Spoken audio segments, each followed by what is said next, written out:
ಇನ್ನು ಭಾರತ ಮತ್ತು ಪಾಕ್ ಡಿಜಿಎಂಒ ಮಾತುಕತೆ ಆರಂಭವಾಗಿದೆ. ಹಾಟ್ಲೈನ್ ಮೂಲಕ ಡಿಜಿಎಂಒ ಸಭೆ ಆರಂಭ. ಭಾರತ ಪಾಕ್ ಡಿಜಿಎಂಒಗಳ ಸಭೆ ಆರಂಭವಾಗಿದೆ.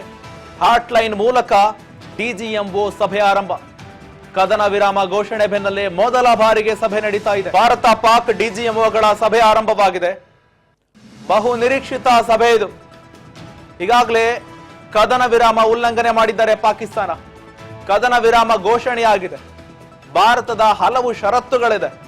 ಈ ಷರತ್ತುಗಳ ಪಾಕಿಸ್ತಾನ ಒಪ್ಪಿಕೊಂಡ್ರೆ ಮಾತ್ರ ಕದನ ವಿರಾಮ, ಇಲ್ಲದಿದ್ದರೆ ಕದನ ಮತ್ತೆ ನಡೆಯಬಹುದು, ಮತ್ತೆ ಯುದ್ಧ ಆಗಬಹುದು. ಎಲ್ಲಾ ಸಾಧ್ಯತೆಗಳಿಗೆ ದಟ್ಟವಾಗ್ತಾ ಇದೆ ಈ ಕ್ಷಣ. ಭಾರತ ಮತ್ತು ಪಾಕ್ ಡಿಜಿಎಂಒಗಳ ಸಭೆ ಆರಂಭವಾಗಿದೆ. ಹಾಟ್ಲೈನ್ ಮೂಲಕ ಈ ಸಭೆ ನಡೀತಾ ಇದೆ. ತಂತ್ರಜ್ಞಾನದ ಮುಖಾಂತರವಾಗಿ ಹಾಟ್ಲೈನ್ ಮೂಲಕವಾಗಿ ಸಭೆ ಆರಂಭವಾಗಿದೆ. ಭಾರತದ ಡಿಜಿಎಂಒ ರಾಜೀವ್ ಫಾಯ್ ಜೊತೆಗೆ ಪಾಕ್ ಡಿಜಿಎಂಒ ಕಾಶಿಫ್ ಇಬ್ಬರು ಚರ್ಚೆ ಮಾಡ್ತಾ ಇದ್ದಾರೆ. ಭಾರತದ ಡಿಜಿಎಂಒ ರಾಜೀವ್ ಜೊತೆಗೆ ಪಾಕ್ ಡಿಜಿಎಂಒ ಕಾಶಿಫ್ ಇಬ್ಬರು ಕೂಡ ಚರ್ಚೆ ಮಾಡ್ತಾ ಇದ್ದಾರೆ. ಸಭೆ ಆರಂಭವಾಗಿದೆ. ಭಾರತದ ಪ್ರಮುಖ ಪ್ರಶ್ನೆಗಳಿಗೆ ಉತ್ತರ ಕೊಡಬೇಕು. ಭಾರತದ ಷರತ್ತುಗಳಿಗೆ ಬದ್ಧವಾಗಿರಬೇಕು. ಎಲ್ಲ ಚರ್ಚೆ ನಡೀತಾ ಇದೆ. ಹಾಟ್ಲೈನ್ ಮೂಲಕವಾಗಿ ಚರ್ಚೆ ಆಗ್ತಾ ಇರುವಂತದ್ದು. ಈ ಚರ್ಚೆಗೂ ಮುನ್ನ ಪ್ರಧಾನಿ ನರೇಂದ್ರ ಮೋದಿ ಅವರ ನಿವಾಸದಲ್ಲಿ ಸಭೆ ಮಾಡ್ತಾರೆ.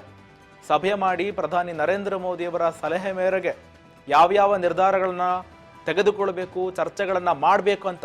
ಮತ್ತು ಪಾಕ್ ನಡುವಿನ ಕದನ ವಿರಾಮಕ್ಕೆ ಸಂಬಂಧಪಟ್ಟಂತೆ ಕೂಡ ಸಭೆ ಆರಂಭವಾಗಿದೆ.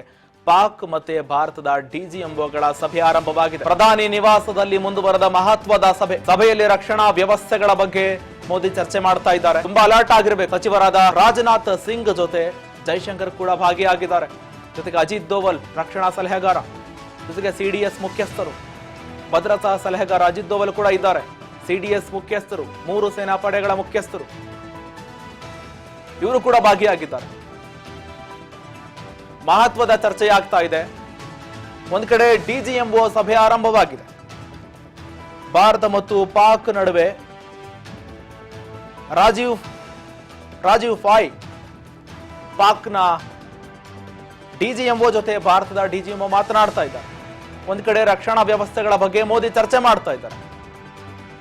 ಮಹತ್ವದ ಚರ್ಚೆ ಆಗ್ತಾ ಇದೆ. ಸಭೆ ಆರಂಭವಾಗಿದೆ ಕೂಡ. ಈಗಾಗಲೇ ರಕ್ಷಣಾ ವ್ಯವಸ್ಥೆಗೆ ಸಂಬಂಧಪಟ್ಟಂತೆ ತುಂಬಾ ಅಲರ್ಟ್ ಆಗಿರ್ಬೇಕು.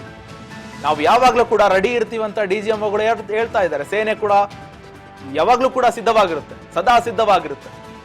ಯಾವುದೇ ಸಂದರ್ಭ ಇರಲಿ, ಯಾವುದೇ ಸನ್ನಿವೇಶ ಇರಲಿ, ನಾವು ರೆಡಿ. ನೀವು ರೆಡಿನಾ ಅಂತ ಪ್ರಶ್ನೆ ಮಾಡ್ತಾ ಇದ್ದಾರೆ ಪಾಕಿಸ್ತಾನಕ್ಕೆ. 3 ಸೇನಾ ಮುಖ್ಯಸ್ಥರ ಸಭೆ ಮಹತ್ವದ ಚರ್ಚೆ ಆಗ್ತಾ ಇದೆ. ಒಂದು ಕಡೆ ನರೇಂದ್ರ ಮೋದಿ ಅವರ ನೇತೃತ್ವದಲ್ಲಿ ಒಂದು ಕಡೆ ಸಭೆ ಆಗ್ತಾ ಇದೆ ಪ್ರಧಾನಿ ನಿವಾಸದಲ್ಲಿ. ಈ ಸಭೆಯಲ್ಲಿ ಪ್ರಮುಖ ಸಚಿವರು ಸೇರಿದಂತೆ ರಕ್ಷಣಾ ಸಲಹೆಗಾರರು, 3 ಪಡೆಗಳ ಮುಖ್ಯಸ್ಥರು ಒಂದು ಕಡೆ ಮೀಟಿಂಗ್ ಮಾಡ್ತಾ ಇದ್ದಾರೆ. ಒಂದು ಕಡೆ ಡಿಜಿಎಂಒ ಸಭೆ ಕೂಡ ಆರಂಭವಾಗಿದೆ ಪಾಕ್ ನಡುವೆ.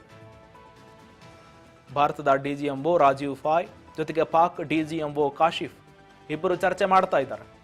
ಪ್ರಮುಖ ವಿಚಾರಗಳೇನೆಂದ್ರೆ ಭಾರತಕ್ಕೆ ಸಂಬಂಧಪಟ್ಟಂತೆ ಜಮ್ಮು ಕಾಶ್ಮೀರವನ್ನ ಏನು ಪಿಒಕೆಯನ್ನ ವಶಪಡಿಸಿಕೊಳ್ಬೇಕು. ಅದು ಮಾತುಕತೆ ಮುಖಾಂತರವಾಗಿ ಆಗೋದಾದ್ರೆ ಅದಕ್ಕೆ ಮಾತ್ರ ಮಾತನಾಡ್ತೀನಿ ಅಂತ ನರೇಂದ್ರ ಮೋದಿ ಮುಂದಾಗ್ತಾರೆ. ಆ ವಿಚಾರ ಆಗಿದ್ರೆ ಮಾತ್ರ ನಾನು ಪಾಕಿಸ್ತಾನದ ಹತ್ರ ಮಾತನಾಡ್ತೀನಿ ಅಂತ ನರೇಂದ್ರ ಮೋದಿ ಹೇಳ್ತಾ ಇದ್ದಾರೆ. ಆದ್ರೆ ಈಗ ಮುಖ್ಯವಾಗಿ ಅದು ಕೂಡ ಉಲ್ಲೇಖ ಮಾಡ್ತಾರೆ.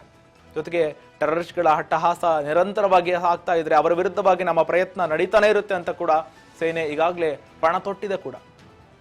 ಪ್ರಮುಖವಾಗಿ ಸಿಂಧು ನದಿ ಜೊತೆಗೆ ವೀಸಾಗಳನ್ನ ಕ್ಯಾನ್ಸಲ್ ಮಾಡಿದ್ದಾರೆ. ನದಿ ನೀರನ್ನ ಬಿಡ್ತಾ ಇಲ್ಲ.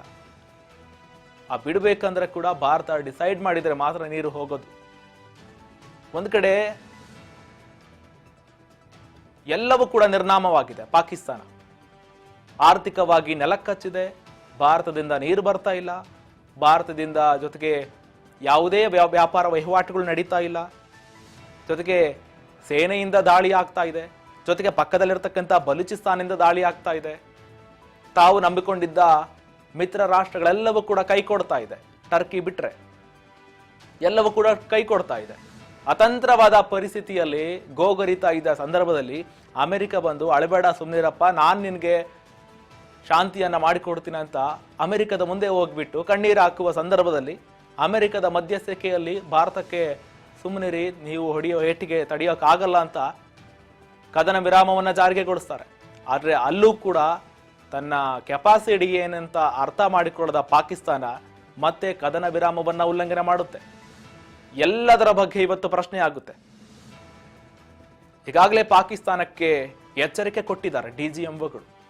ಯಾವುದೇ ಸಂದರ್ಭದಲ್ಲೂ ನಿಮಗೆ ನುಗ್ಗಿ ಹೊಡೆಯುವ, ನೀವೇನಾದ್ರೂ ದಾಳಿಗೆ ಮುಂದಾದ್ರೆ, ಮತ್ತೊಮ್ಮೆ ಏನಾದ್ರೂ ದಾಳಿಗೆ ಮುಂದಾದ್ರೆ ಯಾವುದೇ ಸಂದರ್ಭದಲ್ಲೂ ಸರಿ, ನಿಮ್ಮನ್ನ ಸೆದೆ ಬಡಿಯುವ ಎಲ್ಲಾ ಪ್ರಯತ್ನಕ್ಕೆ ನಾವು ರೆಡಿ ಇದ್ದೀವಿ ಅಂತ ಕೂಡ ಡಿಜಿಎಂಒಗಳು ಹೇಳಿದ್ರು ನಿನ್ನೆ.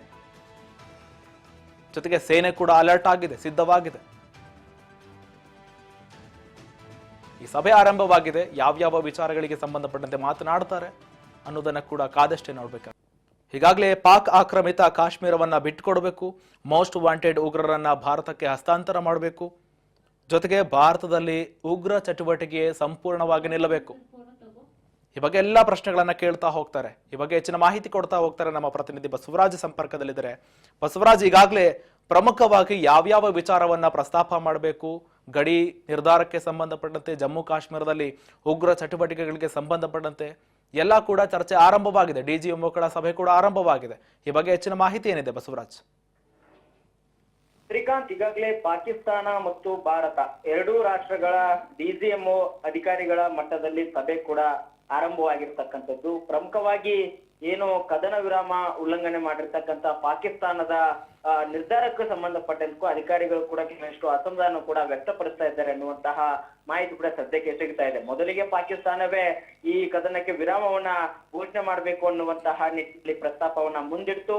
ಅದರ ಬೆನ್ನಲ್ಲೇ ನಮ್ಮ ಡಿಜಿಎಂಒ ಅಧಿಕಾರಿಗಳು ಕೂಡ ಮಾತುಕತೆ ನಡೆಸಿ ಅದನ್ನ ಒಂದು ಕದನ ವಿರಾಮ ಉಲ್ಲಂಘನೆ ಏನು ಘೋಷಣೆ ಕೂಡ ಮಾಡ್ತು. ಅದಾದ ಬಳಿಕ ಉಲ್ಲಂಘನೆ ಮಾಡಿರ್ತಕ್ಕಂಥ ಪಾಕಿಸ್ತಾನದ ವಿರುದ್ಧವಾಗಿ ಈಗ ಅಧಿಕಾರಿಗಳ ಮಟ್ಟದಲ್ಲಿ ಕೂಡ ಒಂದಿಷ್ಟು ವಾಕ್ಸಮರ ನಡೀತಾ ಇದೆ, ಮಾತುಕತೆ ನಡೀತಾ ಇದೆ ಅನ್ನುವಂಥದ್ದು ಕೂಡ ಮಾಹಿತಿ ಸಿಗ್ತಾ ಇದೆ. ಪ್ರಮುಖವಾಗಿ ಈಗ ನಮ್ಮ ಭಾರತದ ಕೆಲವೊಂದಿಷ್ಟು ನಿಲುವುಗಳು ಮತ್ತೆ ಏನಂತಂದ್ರೆ, ಈಗಾಗ್ಲೇ ಅಲ್ಲಿ ಇರ್ತಕ್ಕಂಥ ಈ ಕದನ ವಿರಾಮ ಏನು ಒಂದ್ ಕಡೆ ವಿರಾಮವನ್ನ ಘೋಷಣೆ ಮಾಡ್ಬೇಕಾದ್ರೆ ನಿಮ್ಮ ಅಂದ್ರೆ ಪಾಕಿಸ್ತಾನ ಇರ್ತಕ್ಕಂಥ ಉಗ್ರರನ್ನ ಮಟ್ಟ ಹಾಕ್ಬೇಕು, ಮತ್ತೆ ಮೋಸ್ಟ್ ವಾಂಟೆಡ್ ಉಗ್ರರು ಏನಿದ್ದಾರೆ ಅವ್ರನ್ನ ನಮಗೆ ಹಸ್ತಾಂತರ ಮಾಡ್ಬೇಕು, ಮತ್ತೆ ಉಗ್ರರ ಚಟುವಟಿಕೆಗಳಿಗೆ ಸಹಾಯಕವೆಂಬಂತೆ ಏನೆಲ್ಲ ಅಲ್ಲಿ ನಿಮ್ಮ ದೇಶದಲ್ಲಿ ಚಟುವಟಿಕೆ ನಡೀತಿದೆ ಅವುಗಳನ್ನೆಲ್ಲವನ್ನು ಕೂಡ ನಿಲ್ಲಿಸಬೇಕು ಅನ್ನುವಂಥದ್ದು ಪ್ರಮುಖವಾಗಿರ್ತಕ್ಕಂಥ ನಿಲುವುಗಳನ್ನು ಕೂಡ ಈಗ ಪಾಕಿಸ್ತಾನದ ಅಧಿಕಾರಿಗಳಿಗೆ ನಮ್ಮ ಅಧಿಕಾರಿಗಳು ಮುಂದಿಡ್ತಾ ಇದ್ದಾರೆ ಅನ್ನುವಂತ ಮಾಹಿತಿ ಕೂಡ ಸಿಗ್ತಾ ಇದೆ.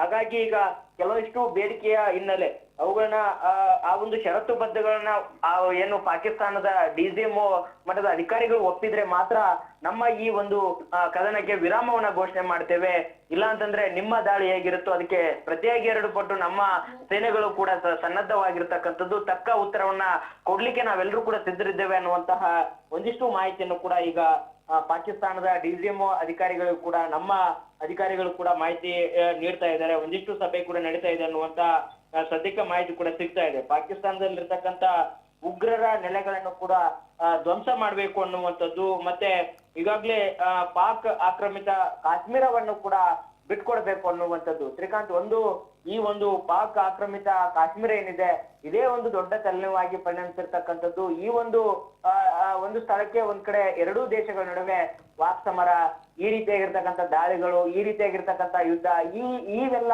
ನಡೀತಾ ಇದ್ದಾವೆ. ಹಾಗಾಗಿ ಇದನ್ನ ಬಿಟ್ಕೊಡೋದಾದ್ರೆ ನಾವು ಒಂದು ವಿರಾಮವನ್ನ ಘೋಷಣೆ ಮಾಡ್ಲಿಕ್ಕೆ ಸಿದ್ಧರಿದ್ದೇವೆ ಅನ್ನುವಂಥದ್ದು ಕೂಡ ಈಗ ನಮ್ಮ ಅಧಿಕಾರಿಗಳು ಕೂಡ ಪಾಕ್ನ ಒಂದು ಡಿಜಿಎಂಒ ಮಟ್ಟದ ಅಧಿಕಾರಿಗಳ ಮುಂದೆ ಮಾತುಕತೆ ಕೂಡ ನಡೆಸ್ತಾ ಇದ್ದಾರೆ ಅನ್ನುವಂಥದ್ದು. ಅದಕ್ಕೆ ಪಾಕಿಸ್ತಾನದ ಅಧಿಕಾರಿಗಳು ಯಾವ ರೀತಿಯಾಗಿ ಪ್ರತಿಕ್ರಿಯೆ ನೀಡ್ತಾರೆ, ನಮ್ಮ ಭಾರತ ದೇಶದ ಕೆಲವಷ್ಟು ಸ್ಪಷ್ಟವಾಗಿರ್ತಕ್ಕಂಥ ನಿಲುವುಗಳು ಏನಿದಾವೆ, ನಮ್ಮದು ಈಗ ಉಗ್ರರ ವಿರುದ್ಧವಾಗಿರ್ತಕ್ಕಂಥ ನಿರಂತರವಾಗಿರ್ತಕ್ಕಂಥ ಕಾರ್ಯಾಚರಣೆ ಇದ್ದೇ ಇರುತ್ತೆ. ಹಾಗಾಗಿ ನೀವು ಇದಕ್ಕೆ ಒಂದು ವಿರಾಮವನ್ನ ಘೋಷಣೆ ಮಾಡ್ಬೇಕಾದ್ರೆ ಆ ಉಗ್ರ ನೆಲೆಗಳು ಏನಿದಾವೆ ಒಂದಿಷ್ಟು ಅಲ್ಲಿ ನಿಮ್ಮ ದೇಶದ ಕೆಲವಷ್ಟು ಅದಕ್ಕೆ ಸಪೋರ್ಟಿವ್ ಆಗಿ ಕೆಲಸ ಕೂಡ ನಿರ್ವಹಿಸ್ತಾ ಇದ್ದಾರೆ, ಅದನ್ನೆಲ್ಲವನ್ನು ಕೂಡ ನಿಲ್ಲಿಸಬೇಕು, ಅಂದ್ರೆ ಮಾತ್ರ ನಾವು ವಿರಾಮವನ್ನ ಘೋಷಣೆ ಮಾಡ್ತೇವೆ ಅನ್ನುವಂಥದ್ದು. ಈಗ ಒಂದು ಸಾರಿ ಮಾತುಕತೆ ನಡೆದ ಬಳಿಕ ಅದನ್ನ ನೀವು ಸರಿಯಾಗಿ ಪಾಲನೆ ಮಾಡ್ಬೇಕು. ಒಂದ್ ವೇಳೆ ನೀವೇನಾದ್ರೂ ಉಲ್ಲಂಘನೆ ಮಾಡಿದ್ದೆ ಆದ್ರೆ ನಾವು ಸುಮ್ನಿರಲ್ಲ, ಪ್ರತಿಯಾಗಿ ನೀವು 1 ಪಟ್ಟು ಮಾಡಿದ್ರೆ ನಾವು 2 ಪಟ್ಟು ಪ್ರತಿಯಾಗಿ ನಮ್ಮ ಕಾರ್ಯಾಚರಣೆ ಇದ್ದೇ ಇರುತ್ತೆ, ಇದು ನಿಶ್ಚಿತ ಅನ್ನುವಂಥದ್ದು ಸ್ಪಷ್ಟವಾಗಿ ನಮ್ಮ ಡಿಜಿಎಂಒ ಅಧಿಕಾರಿಗಳು ಕೂಡ ಹೇಳ್ತಾ ಇದ್ದಾರೆ ಅನ್ನುವಂಥದ್ದು ಕೂಡ ಈಗ ಸದ್ಯಕ್ಕೆ ಮಾಹಿತಿ ಸಿಗ್ತಾ ಇದೆ. ಶ್ರೀಕಾಂತ್, ಬಸವರಾಜ್ ಹಾಗೆ ಸಂಪರ್ಕದಲ್ಲಿರಿ. ಈಗಾಗಲೇ ಒಂದು